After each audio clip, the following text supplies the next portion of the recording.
Die reaksie van 'n suurbasisindikator, voorgestel as HIN, met water bereik ewewig volgens die volgende gebalanseerde vergelyking. By ewewig is die kleur van die oplossing pers. Watter een van die volgende sal die kleur van die oplossing van pers na geel verander? Die korrekte antwoord is B. Voeg soutsuur by. Opsie A. Voeg natriumhidroksied by. Nou die natriumhidroksied is 'n sterk basis. Dit dissosieer om natriumkatione en hidroksied anione te vorm. En hier gaan daar 'n reaksie plaasvind om water te vorm. Dit beteken ons verwyder hidronium-ione uit die stelsel uit, die ewewig skuif na regs.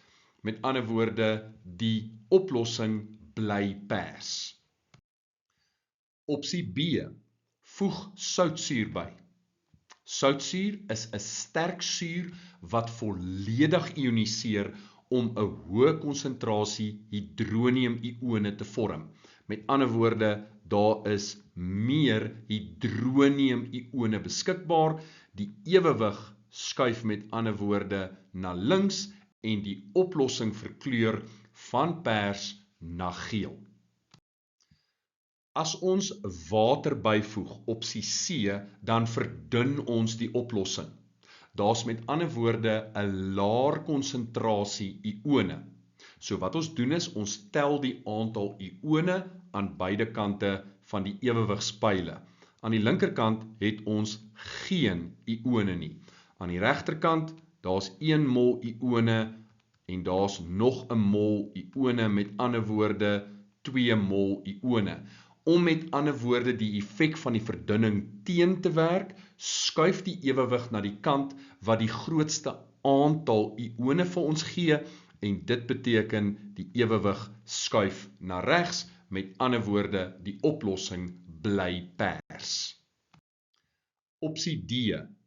Verhoog die temperatuur. Ons reaksiewarmte is positief, dit is met ander woorde endotermies, so hitte kan ons as 'n reaktans byskryf.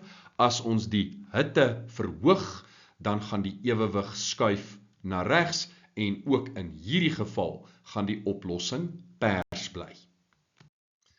Die enigste manier om dus die oplossing van pers na geel te verander is om soutsuur by te voeg en dit is B.